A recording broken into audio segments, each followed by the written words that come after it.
Shalom. Shalom, My name is Abraham. nama saya adalah Abraham. I want to invite you back again Saya ingin mengundang semua saudara kembali lagi to where we left off in the previous session. masuk di dalam suatu pelajaran yang sekarang kita lanjutkan dari pelajaran yang sebelumnya. We were discussing and studying through the Word of God concerning the generational curses. Di dalam pelajaran yang sebelumnya kita semua sudah sama-sama belajar mengenai kutuk-kutuk keturunan dari firman Tuhan. How to identify Bagaimana caranya kita bisa mengenali and how to break it. dan bagaimana cara kita bisa mematahkan kutuk-kutuk itu. We read from the Word of God Kita semua sudah baca bersama-sama dari firman Tuhan. that from the book of Deuteronomy chapter 5 verse 9 and 10. Di mana kita sudah lihat di dalam Ulangan 5 ayat 9 dan 10 How God warns Israelites bagaimana Allah itu menginginkan orang-orang Israel that if they fail to obey word of God, bahwa kalau mereka itu gagal mentaati firman Tuhan, what will happen in the effect of their sin? apa yang akan terjadi dalam kehidupan mereka dari akibat-akibat dosa yang sudah mereka kerjakan. God clearly tells them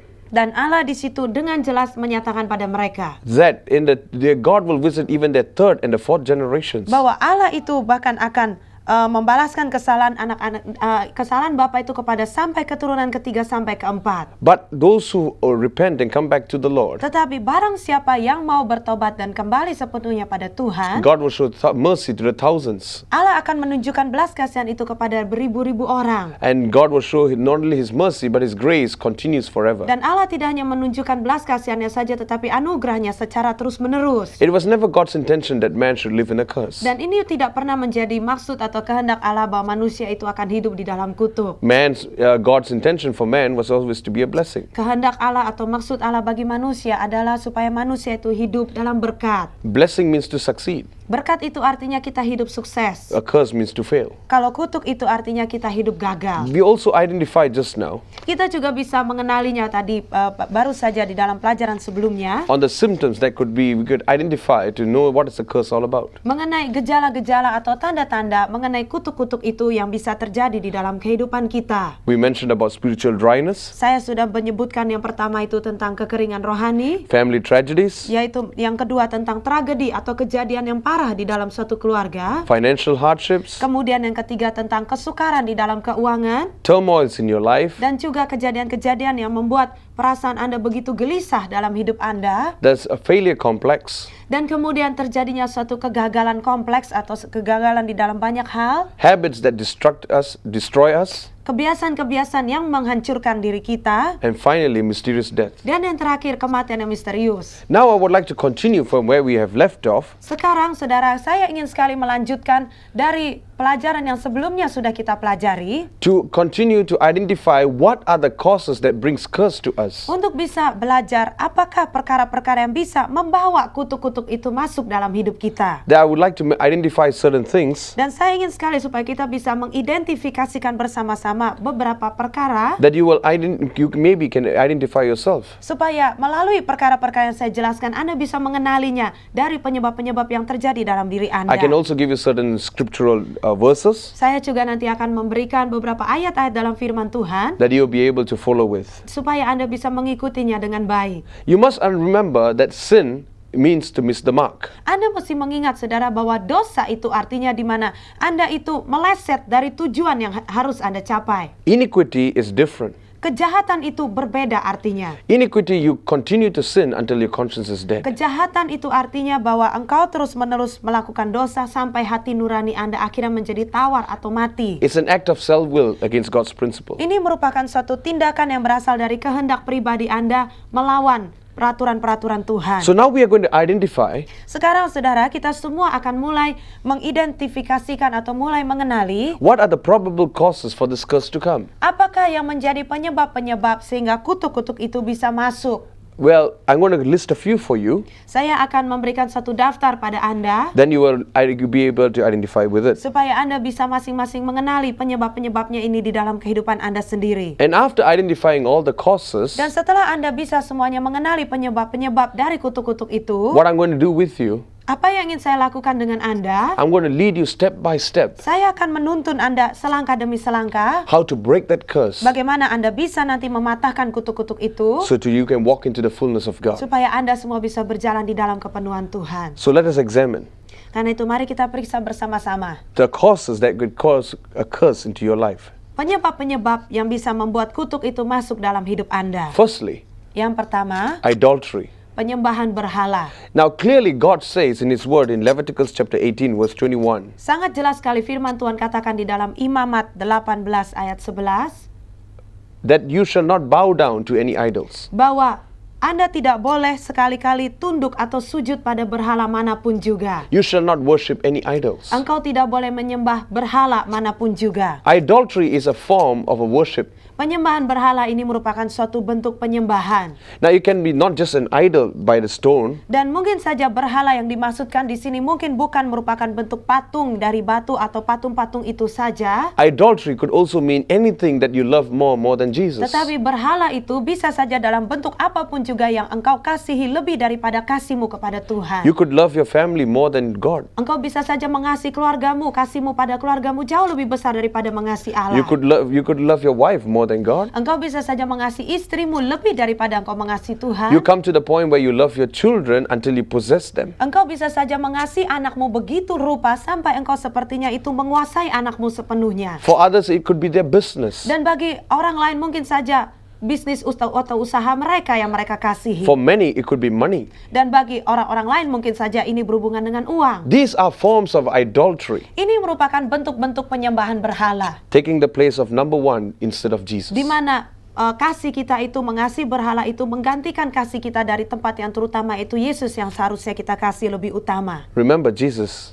Ingat, Yesus itu, He is a jealous God. Dia adalah Allah yang cemburu. That's why He clearly told the Itulah Israelites, sebabnya Dia dengan jelas berkata pada orang Israel, there shall be no other gods except me. tidak boleh ada Allah lain kecuali aku saja. Hallelujah. Haleluya. The second possible reason why they can bring a curse Penyebab yang kedua, bahwa penyebab-penyebab ini bisa membawa kutuk itu masuk, could be disobedience. bisa saja sikap kita yang tidak taat. Disobedience to the parents. Ketidaktaatan pada orang tua. That's why clearly the Bible says Itulah sebabnya firman Tuhan di sini menyatakan dengan sangat jelas in Ephesians chapter 6 verse 1. Ephesians chapter 6 verse 1. di dalam Efesus 6 ayat 1. Let us examine the word of God. Mari kita periksa sama-sama firman Tuhan. Children, obey your parents in the Lord, Hai anak-anak, taatilah orang tuamu di dalam Tuhan, for this is right. karena haruslah demikian. Verse 2 says, Ayat 2 di sini dikatakan, honor thy father and mother, hormatilah ayahmu dan ibumu. which is the first commandment with promise. Ini adalah suatu perintah yang penting seperti yang nyata dari janji There ini. is a promise attached to this, Ada satu obedience. janji yang terikat dengan ketaatan ini. Verse 3, Ayat 3, that it may be well with thee and thou mayst live long on this earth. supaya kamu berbahagia dan panjang umurmu di bumi. Now this is a commandment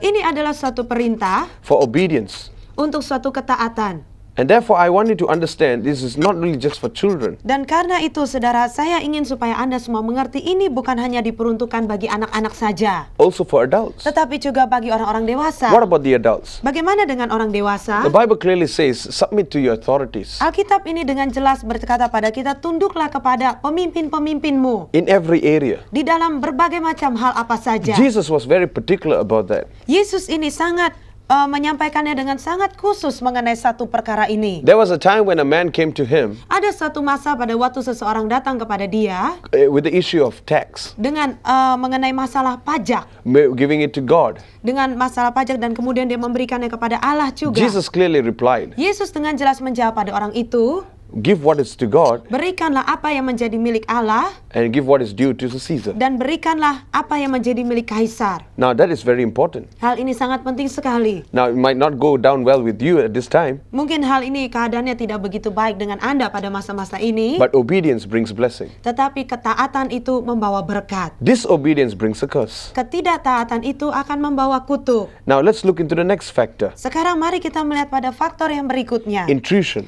yaitu sikap yang menyerobot. Now what is intrusion? Apakah penyerobotan ini maksudnya? Now give me an example. Saya akan memberikan contoh untuk poin yang ketiga ini. You have a land and you live in that land, Misalnya saja Anda memiliki suatu tanah dan kemudian engkau tinggal di tanah itu. but you are not happy with the next person Tetapi engkau who's next door to you. engkau merasa tidak senang dengan tetanggamu yang tinggalnya bersebelahan dengan Anda. So you intrude into his land, Jadi kemudian Anda menyerobot menyusup masuk ke dalam tanah mereka. get into his privacy. Masuk menembus daerah pribadi mereka. Now I want you to understand, Dan saya ingin supaya Anda semua mengerti, intrusion is one of those things that brings a curse. penyerobotan ini merupakan salah satu perkara yang bisa membawa kutuk. In this land, in Indonesia, Di tanah ini, di negeri ini, di Indonesia, there was a lot of intrusions ada begitu banyak penyerobotan yang terjadi. because of the transmigratory policy. Oleh karena mengenai masalah-masalah aturan transmigrasi. So people were not happy, Karena itu orang-orang tidak gembira, and you intrude into dan each other. kemudian Anda saling menyerobot satu sama That has lainnya. brought a lot of problems in this Yang nation. akhirnya menyebabkan begitu banyak masalah di dalam bangsa kita ini. Next, Berikutnya, exploitation. eksploitasi. Now you find that Jesus really clearly says, Dan Anda temukan saudara bahwa Yesus sungguh-sungguh dengan jelas berkata, you shall not exploit the weak. engkau tidak boleh menyalahgunakan atau mengeksploitasi orang yang lebih lemah. You shall not exploit the strangers. Engkau tidak boleh menyalahgunakan orang-orang asing. You shall not exploit the orphans, Engkau tidak boleh mengeksploitasi anak-anak yatim. and especially the widows too. Dan terutama para janda-janda juga. In a place where there is exploitation, Anda tahu saudara, di suatu tempat di mana eksploitasi atau penyalahgunaan ini terjadi, you will find that always engkau akan menemukan senantiasa there is injustice, selalu terjadi ketidakadilan. a disruption of justice, Terjadinya suatu ketidakadilan di tempat itu. and that is not good. Dan hal ini sangat tidak baik. It brings a curse. Ini akan membawakan kutuk. That brings me to the next point, Dan mari kita masuk pada poin yang berikutnya. oppression. Penindasan. Oppression is one of the things that brings a curse. Penindasan ini adalah salah satu perkara yang bisa membawa kutuk itu masuk, Abuse of authority, yaitu penyalahgunaan kekuasaan, abuse of finance penyalahgunaan keuangan. can bring injustice. Ini bisa membawa ketidakadilan It brings terjadi. oppression to the people who Ini are poor. akan membawa suatu penindasan bagi orang-orang yang miskin. And this is one of the clearest doors that brings a curse into that Dan ini nation. merupakan salah satu jenis yang sangat jelas bisa terjadi yang bisa membawa kutuk dalam suatu bangsa. You will find that in Leviticus chapter 19 verse 33, God speaks about that. Anda bisa menemukan di dalam Imamat 19 ayat 33 di mana Allah berbicara tentang penindasan itu. That God clearly says, thou shalt not oppress. Di mana Allah dengan jelas di situ berkata bahwa engkau tidak boleh menindas orang lain. Now I want you to clearly know this. Dan saya ingin supaya saudara semua mengetahui hal ini dengan jelas. God is a father to the fatherless. Allah itu adalah sangat peduli, adalah bapa bagi orang-orang yang tidak memiliki bapa lagi. His heart is for the widows. Hatinya Allah itu tertuju kepada para janda. So please do understand. Karena itu mari tolong Anda semua mengerti. Do not let oppression be a factor Jangan biarkan penindasan ini menjadi suatu faktor to bring a curse into this yang place, bisa membawa kutuk ke dalam tempat ini atau ke dalam hidup to kita, your life, ke dalam hidup to Anda, your future generations. ke dalam hidup keturunan-keturunan masa depan Anda. Now those were the external ones. Dan semuanya itu bagi semua yang ada di luar. Now what I'm going to share with you, the next few points Dan kemudian beberapa poin berikutnya yang akan saya bagikan adalah that brings about not the symptoms but the things that brings that doors to bring the curse. yaitu bukan mengenai gejala tetapi ini adalah penyebab-penyebab yang bisa membuka pintu sehingga kutuk itu bisa masuk. Let me go through the first few again. Mari saya akan memasuki beberapa poin ini sekali lagi. Idolatry, Penyebab yang eksternal atau dari luar yang pertama itu adalah penyembahan berhala, disobedience, ketidaktaatan, intrusion, penyerobotan, exploitation, eksploitasi, and oppression. dan penindasan. Now I'm going to bring to you another few more, Dan kemudian saya akan masuk lagi ke dalam beberapa poin berikutnya. which is very important too. Yang juga poin-poin ini sangat penting juga. Now first one is called incest. Yang pertama disebut sebagai incest atau hubungan seks antar saudara.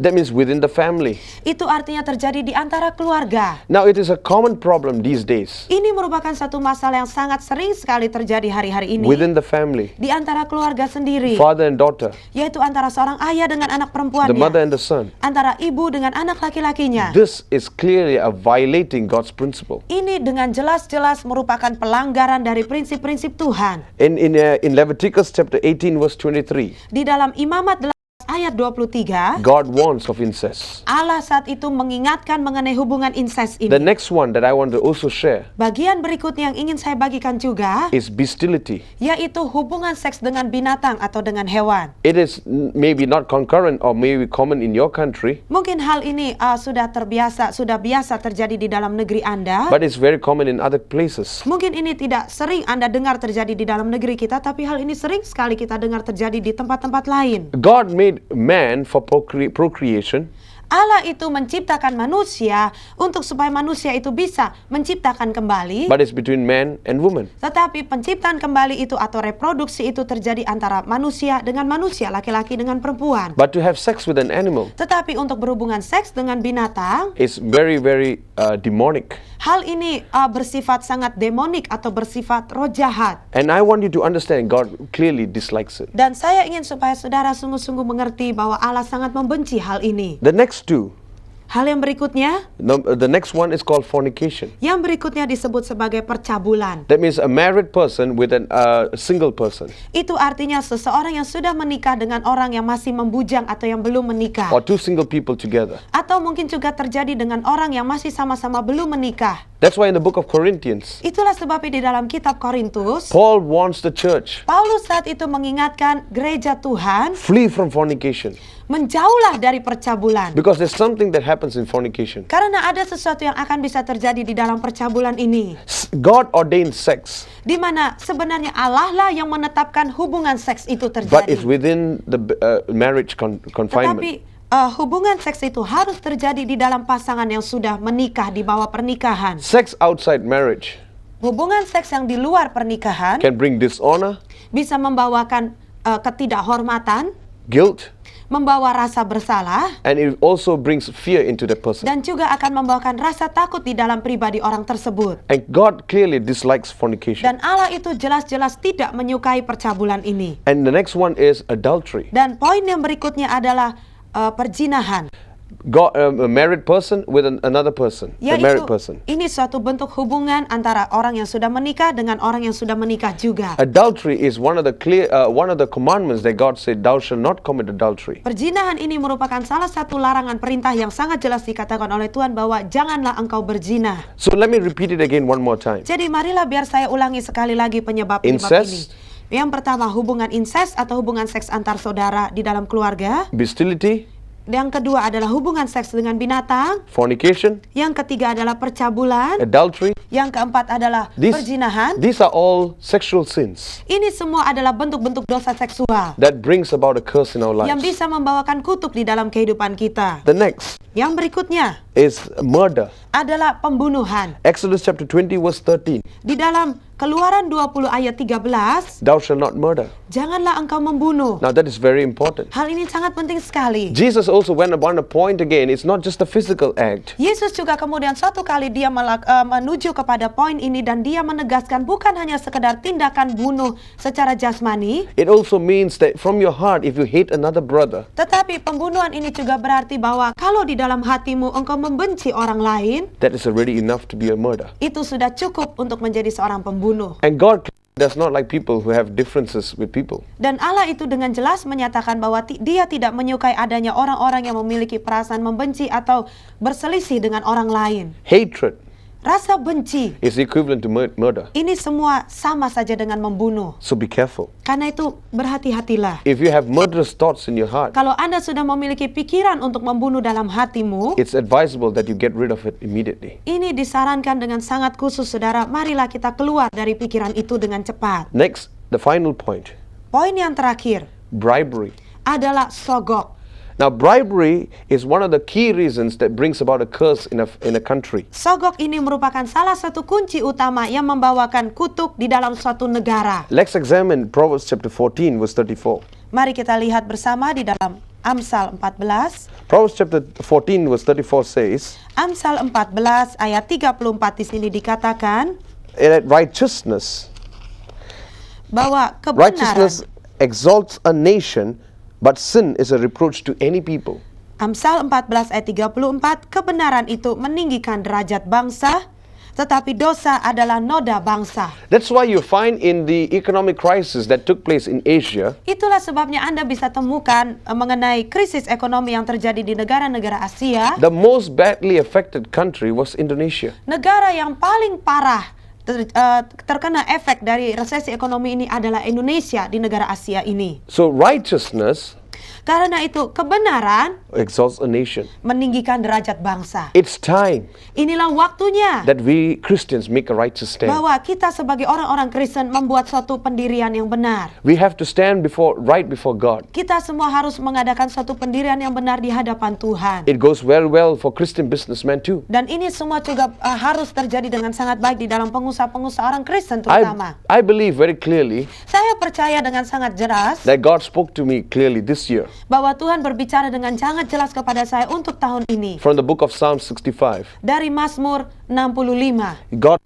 Allah berkata di situ, especially for you Christian businessmen, terutama bagi Anda orang-orang Kristen pengusaha. I want to encourage you Saya ingin menguatkan Anda that if you walk right with God's principle bahwa kalau engkau mau berjalan hidup dengan benar dengan prinsip-prinsip Allah, in this year, pada tahun ini juga God will vindicate you. Allah sendiri yang akan membela Anda. God will promote you. Allah lah yang akan menaikkan tingkat God Anda. will exalt you. Allah lah yang akan meninggikan Anda. And God will prosper your Dan business. Allah lah yang akan membuat usahamu itu Because this berhasil. is the year of favor for the church. Karena tahun ini adalah tahun perkenanan bagi umat-umat Tuhan. It's time Inilah waktunya for us to stand. bagi kita supaya kita sungguh-sungguh berdiri teguh. It may go against the principles of the country. Mungkin saja pendirian kita itu berlawanan dan bertolak belakang dengan prinsip-prinsip orang-orang di dalam bangsa ini. If God has opened the door for you, Tetapi kalau Allah kita yang sudah membukakan pintu bagi Anda, no man can shut it. tidak satu orang pun yang bisa menutup pintu itu. So I believe these are the steps, or these are the doors that brings about a curse in your life. Karena itu saya sendiri percaya bahwa ini adalah poin-poin yang membukakan pintu sehingga kutuk itu bisa masuk dalam hidup Anda.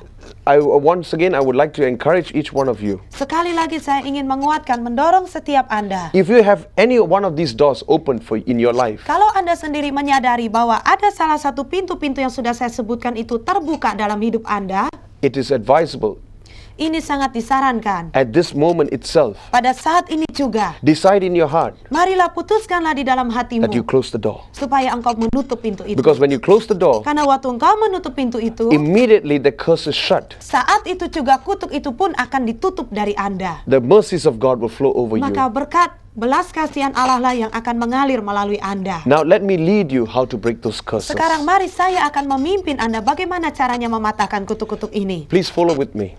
Mari ikuti baik-baik. The first step Langkah yang pertama, now is to identify which is the root cause. mari saat ini yang pertama, mari kita mengidentifikasikan, kenalilah penyebab akar-akar dari kutuk itu. What brings the curse in your life? Apakah yang membawa kutuk itu di dalam kehidupan Anda? Now you may say to yourself, Sekarang mungkin Anda berkata di dalam diri Anda sendiri, Pastor Abraham, I'm a new generation that is born in Indonesia. Pak Abraham, saya ini adalah generasi yang baru yang langsung lahir di Indonesia. My forefathers came from China or from India. Nenek moyang saya ini kan berasal dari Cina atau mungkin saja berasal dari India. I do not know what they have done. Saya tidak tahu apa saja dulu-dulu yang sudah pernah mereka lakukan. That's all right. Hal itu tidak apa. I'm not asking you to go back to dig your forefathers to do it Saya again. tidak pernah meminta Anda kembali untuk membangun kuburan nenek moyang Anda dan tanya pada mereka. But what I'm saying this day to you, Tetapi apa yang ingin saya sampaikan pada Anda hari ini, if you can identify a certain crisis that comes into your personal kalau Anda family, sendiri bisa mengenali krisis-krisis yang terjadi atau kejadian-kejadian tertentu yang terjadi dalam keluarga Anda, identify it.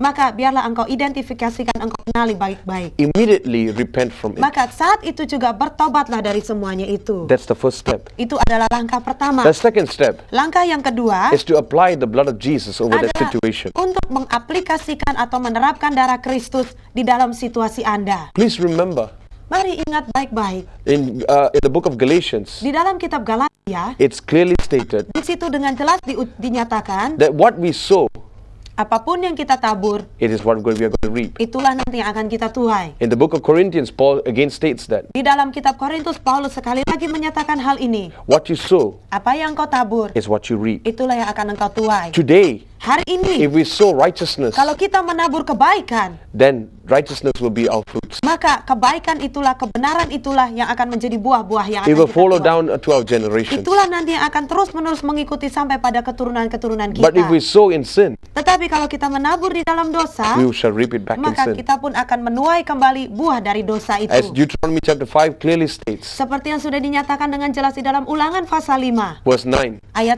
that 9, God will visit the Bahwa third and the fourth generations Allah itu akan membalaskannya kesalahan bapa kepada keturunan ketiga dan keempat because of the iniquity of the fathers. dikarenakan oleh kesalahan bapanya. Thirdly, Yang ketiga, put that situation the cross. taruhlah di dalam situasi itu salib, the cross of Jesus. yaitu salibnya Tuhan Yesus. Because Jesus died to cancel all those Karena curses. Yesus itu sudah mati untuk membatalkan semua kutuk-kutuk itu. Jesus himself, who has no sin, took the sin of you and of the whole world. Yesus itu sendiri yang tidak memiliki dosa apapun juga mengangkat dosamu dan dosa seluruh dunia atas dirinya. The Bible says that he became a curse for you. Alkitab menyatakan dengan jelas bahwa dia itu sudah menjadi kutuk menggantikan Anda dan saya. Therefore, let's look up to the cross of Karena Jesus. itu marilah kita hanya memandang kepada salib Kristus saja. Fourthly, Yang keempat, whatever spirit that has been there, roh apapun juga yang ada di situ. idolatry, when we pray to idols, Penyembahan berhala ini, saudara, waktu kita berdoa kepada salah satu berhala, there is a spirit that comes immediately attached to it. maka akan ada suatu roh yang langsung datang dan terikat berhubungan dengan penyembahan berhala yang kita lakukan. The love of money is the root of all evil, the Bible says. Cinta akan uang itu adalah akar kejahatan, kata Alkitab. The money becomes an idol before you. Mengapa, saudara? Karena uang itulah akhirnya menjadi berhala bagi Anda. It becomes a spirit.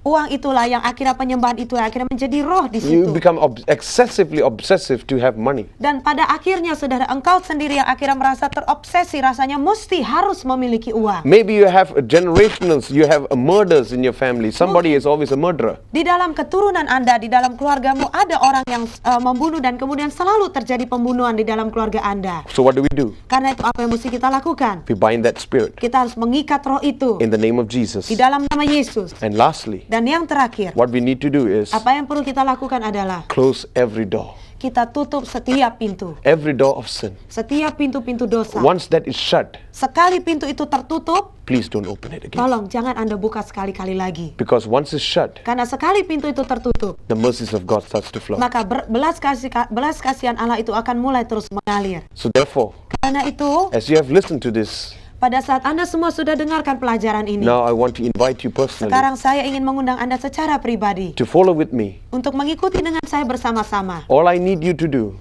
Apa yang perlu Anda lakukan is to identify that. adalah supaya Anda mengenali masing-masing penyebab-penyebab ini. Acknowledge it once and for all. Mari biarlah Anda akui sekali untuk selama-lamanya. Let's repent. Mari kita bertobat. Shall we pray? Mari kita berdoa bersama.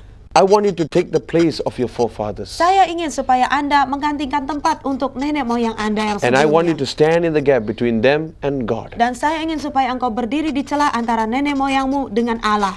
Never mind whatever the sins they have done Tidak before. peduli apapun dosa-dosa yang sudah mereka lakukan berikutnya. But we can believe today that God can shut the door once and for all. Tetapi kita semua percaya pada hari ini bahwa Allah bisa menutup pintu itu sekali untuk And the selama-lamanya. mercies of God will flow over your Maka life. belas kasihan Allah itu akan mengalir sepenuhnya dalam hidup Anda. Let's pray together. Mari saudara kita berdoa bersama-sama. Father, we stand before you. Bapa, kami berdiri di hadapan-Mu. We do not know what our forefathers have done. Kami tidak tahu Bapa apa yang sudah dikerjakan oleh nenek moyang kami sebelumnya. But we know one thing for sure. Tetapi kami tahu satu hal dengan pasti. As your word says in 1 John, Pada saat firman-Mu berkata dalam 1 Yohanes 1 ayat 9, confess your sins, akuilah seluruh dosamu, and you are faithful and just to cleanse us from our sins maka Engkau adalah Allah yang setia dan adil. Engkau akan mengampuni dosa-dosa kami, Tuhan. and forgive us Dan ampunilah kami, Tuhan. and cleanse us. Dan tahirkanlah kami. And therefore this day we pray, Dan karena itu pada hari ini kami berdoa. Lord, I pray for my brothers and sisters who are standing in the gap right now. Tuhan, hamba-Mu ini berdoa bagi setiap saudara-saudariku yang berdiri di celah pada We hari want ini. to apply the blood of Jesus over that situation. Mereka lah yang ingin menerapkan darah Kristus di dalam situasi keadaan hidup The blood of mereka. Jesus that is innocent and powerful Darah Yesus Kristus yang tanpa salah dan penuh kuasa itu will break that effect of that curse. akan menghancurkan setiap efek-efek akibat dari kutuk itu. Father, we look up to the cross at this time. Bapa, kami hanya memandang kepada salib-Mu saja pada saat ini. There's no power on the cross, Tidak ada kuasa lain di atas kayu salib but itu. there's the power on the person who died on the cross. Dan ada kuasa sangat luar biasa di dalam orang yang mati di atas kayu salib Therefore, itu. in the name of Jesus, Karena itu Tuhan, di dalam nama Yesus, we bind every spirit, kami mengikat setiap roh, every familiar spirits, setiap roh yang menyerupai, every spirit that causes diseases, setiap roh-roh yang menyebabkan sakit penyakit, every diseases that causes sexual sins, setiap roh-roh yang menyebabkan sakit penyakit, yang menyebabkan sakit-sakit di dalam dosa seksual ini. Every sin, every spirit that causes unrighteousness, Setiap roh yang menyebabkan ketidakbenaran itu terjadi. we bind it in the name of Jesus. Kami mengikat ini semua di dalam nama Yesus. Right now, you have no more power, no authority, Saat ini juga engkau tidak punya kuasa, tidak punya otoritas apapun juga. because this day Karena pada hari ini we have repented kami sudah bertobat and we have, by our own choice, dan kami dengan pilihan kami we have pribadi, closed the door. kami sudah menutup pintu itu. Father, we pray. Bapa, kami berdoa. I pray for those who are right now Aku berdoa bagi mereka semua yang ada saat ini, who are standing in the gap. yang sedang berdiri di celah. Let this day, Biarlah pada hari a ini day of remembrance, menjadi satu hari a peringatan, day of deliverance, satu hari kelepasan, a day of freedom, satu hari that they kemerdekaan, will be able to walk into the life abundantly. supaya mereka sanggup memasuki satu kehidupan dan hidup yang lebih berkelimpahan We lagi. thank you, God, Kami berterima that kasih your Allah mercies will visit for thousands of bahwa generations. belas kasihan-Mu itu akan mengalir sampai pada beribu-ribu generasi setelah mereka. Lord, have mercy upon my brother and my sister now, Bapa, berbelas kasihanlah kepada saudara-saudariku pada saat ini ya upon Tuhan. their families that they represent, Atas setiap keluarga-keluarga yang mereka wakili pada saat ini. upon the society, Atas setiap masyarakat di tengah-tengah mereka. and especially in this nation of Dan Indonesia. terutama ya Bapa di dalam bangsa ini di Indonesia. Lord, let your purposes be fulfilled in this nation and the Tuhan, people. biarlah tujuan-tujuan-Mu itu digenapi di dalam negeri ini dan bangsa ini We Tuhan. thank you, Lord Jesus. Kami berterima kasih ya Tuhan It is Yesus. possible Hal ini semua mungkin because you are the terjadi. Lord of this place. Oleh karena Engkau adalah Tuhan atas tempat ini. In Jesus' name we Di pray. dalam nama Yesus Tuhan kami berdoa. Amen. Amin. May God bless you. Tuhan memberkati saudara.